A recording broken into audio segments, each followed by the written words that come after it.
Hello friends, welcome to my channel Kahkasha YouTuber channel में आपका बहुत बहुत स्वागत है, वेलकम है। तो फ्रेंड्स, हम आपको बता दें, इंडियन आइडल सीज़न 15 में सेमीफिनाले से पहले ही हमें पता चल गया था कि जो जीतने वाली हैं वो है मानसी घोष। क्योंकि जब करण जौहर आए थे तो उन्होंने मानसी घोष के साथ में बहुत ज़्यादा मस्ती की थी और यहाँ पे मानसी घोष के एटीट्यूड को देखकर पता ही चल गया था कि वो टॉप 5 में जाने ही वाली है। तो चलिए दोस्तों, पूरी खबर हम आपको आगे बताते हैं कि आखिर हमें ऐसा क्यों लगा और ये क्यों हुआ था। लेकिन दोस्तों, आपने अभी तक हमारे चैनल को सब्सक्राइब नहीं करा है, सब्सक्राइब कर लें और बेल आइकन भी ज़रूर दबा दें ताकि अगली नोटिफिकेशन आपको सबसे पहले मिले। तो दोस्तों, जैसा कि हमें पता है, इंडियन आइडल सीज़न 15 की विनर रह चुकी मानसी घोष। और मानसी घोष को आखिर क्यों विनर बनाया गया और आखिर ये जनता को क्यों पहले ही पता चल गया था कि बनने वाली है मानसी ही इंडियन आइडल सीज़न 15 की विजेता। तो इसकी हम आपको पूरी जानकारी देते हैं इस वीडियो में।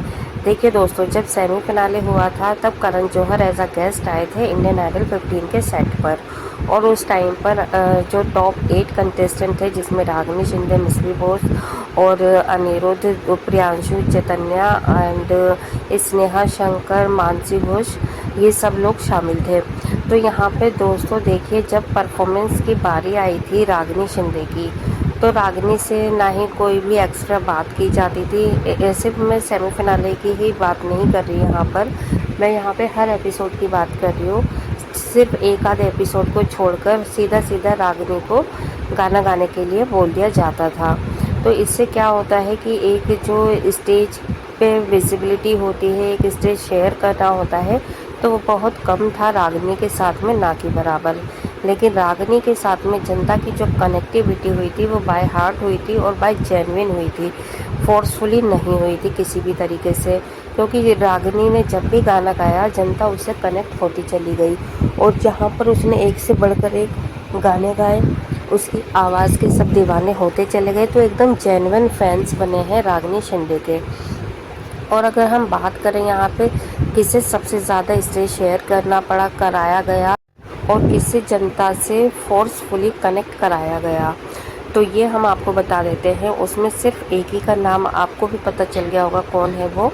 तो यहाँ पे जो है वो है मानसी घोष। जी हाँ दोस्तों, यहाँ पे मानसी घोष को जनता से फोर्सफुली कनेक्ट कराया गया। क्योंकि रागिनी के अलावा यहाँ पर जो सबसे ज़्यादा डिजर्विंग थी वो थी स्नेहा शंकर, और स्नेहा को भी स्टेज ज़्यादा नहीं दिया गया, ठीक है। ना ही जनता से कनेक्टिविटी करवाई और ना ही प्रियांशु, चैतन्या, किसी से भी। सिर्फ मानसी घोष से ही ज़्यादातर कनेक्ट करवाया गया। वो कैसे, देखिए, जब भी कोई भी गेस्ट आता था, सेलिब्रिटी आता था, सिंगर आता था, या कोई भी अपनी मूवी का प्रमोशन करने के लिए आता, तो यहाँ पर बुला लिया जाता था मानसी घोष को। तो उससे क्या है, जब आप किसी को ज़्यादा टाइम देते हो, ज़्यादा बातें करते हैं, तो एक कनेक्शन बन जाता है और फिर जनता क्या है ना, उसका वेट करती है उसके गाने का। तो जब आप एक एज अ पर्सनैलिटी, अगर आपको कोई पसंद आ जाता है तो फिर आपकी उसकी सिंगिंग भी पसंद आएगी ही आएगी। और जबकि ऐसा भी नहीं कि वो बहुत ज़्यादा बुरा गाती हैं, गाना तो खैर वो अच्छा ही गाती थी, आवाज़ तो अच्छी है ही थोड़ी।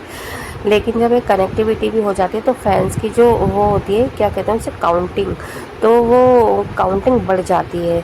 तो इस तरीके से यहाँ पे मानसी घोष के काउंट बढ़ाए गए, ठीक है। यहाँ पर उनकी क्वांटिटी पे ज़्यादा फोकस किया गया, नॉट अ क्वालिटी पर, कि अगर मानसी घोष की ज़्यादा अच्छा से कनेक्टिविटी होगी जनता के साथ में तो उनको वोट ज़्यादा मिलेंगे। तो इसी के चलते जब भी मानसी घोष की परफॉर्मेंस का टाइम होता था तो उस टाइम पे क्या है कि मानसी को बहुत ज़्यादा सवाल जवाब किए जाते थे, या फिर कुछ ऐसा उनके साथ में गेम प्लान किया जाता था कि वो मतलब फेस करें कैमरे, क्योंकि जितना ज़्यादा वो कैमरे पे रहेंगी उतना ज़्यादा ही ऑडियंस उनसे कनेक्ट हो पाएगी। तो दोस्तों, ये पहले से प्लानिंग की हुई थी मेकर्स की, चैनल वालों की, कि किसको कितना टाइम देना है स्टेज पर और कितना लोगों से कनेक्ट करवाना है। क्योंकि जो रागिनी के साथ में कनेक्टिविटी हुई है जनता की, वो तो बाय डिफ़ॉल्ट ही हुई है, क्योंकि यहाँ पर एक आवाज़ अच्छी थी उसकी, इसलिए बाय हार्ट यहाँ पे जनता कनेक्ट हो गई है रागिनी से।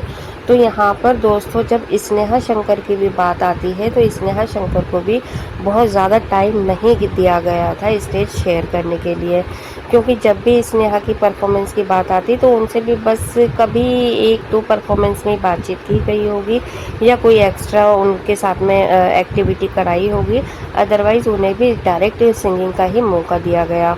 तो दोस्तों यहाँ पर इन्हीं चीज़ों से हमें पता चल गया है कि जो भी यहाँ पर रियलिटी शो के नाम पर गेम किया गया है, कि ये बोला गया है कि जो जनता की वोटों की कमी से यहाँ पे रागिनी शिंदे आउट हो गई, मिस बॉस आउट हो गई, ठीक है। तो ये सारा चीज़ें सिर्फ जनता के वोट से आउट नहीं हुए हैं, ये पहले से प्लानिंग की गई थी, जिसे कहते हैं ना एक प्लानिंग प्लॉटिंग की गई हो पहले से ही कि किसको रखना है नंबर 1, किसको नंबर 2, किसको नंबर 3 और किसको कब निकालना है, तो ये पहले से डिसाइडेड था। तो यहाँ पर अब ये रियलिटी शो नहीं रहा है, ये तो क्या होगा कि अब जब आपका पहले से ही डिसाइड हो गया है तो सिर्फ एक ही गेम चल रहा है, जनता को पागल बनाया जा रहा है कि देखिए हमने तो ऐसे कमेंट्स किए हैं और जनता ने ही वोट नहीं दिए हैं, इसमें हमारी कोई गलती नहीं है। तो इसमें दोस्तों बहुत ज़्यादा गलत हो रहा है कंटेस्टेंट के सामने।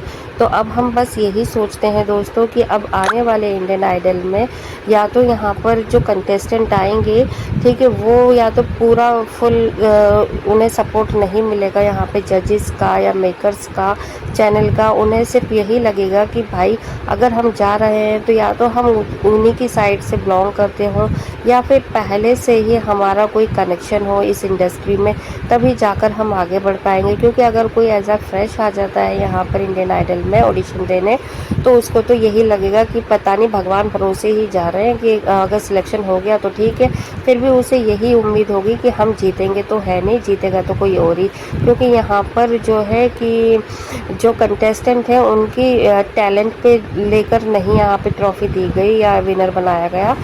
यहाँ पे तो ऐसा हुआ कि जो भी पर्सनल चॉइस थी जजेस की, मेकर्स की, उसे बनाया गया है विनर। तो दोस्तों आपका क्या है इसमें कहना, क्या ये सही है या गलत है, क्या हमारा सोचना सही है, ये भी आप हमें अपनी राय कमेंट बॉक्स में कमेंट करके बता सकते हैं। वीडियो अच्छा लगा है वीडियो को लाइक कर लें और आप हमें ये भी बताएं कि नेक्स्ट सीज़न में क्या आप इन तीनों जजेस को देखना चाहेंगे या नहीं, या फिर आप ये सोचते हैं कि ये रियलिटी शो ही बंद कर देना चाहिए क्योंकि यहाँ पर रियलिटी के नाम पर झूठ हो रहा है। तो जैसा भी आपका सोचना है आप हमें कमेंट में बता सकते हैं। वीडियो पसंद आया है वीडियो को लाइक कर लें, चैनल को ज़रूर सब्सक्राइब करिएगा ताकि और अपडेट आपको हमारे चैनल पर मिलती रहे। मिलूंगी एक नई वीडियो के साथ, तब तक अपना ख्याल रखिएगा, बाय बाय।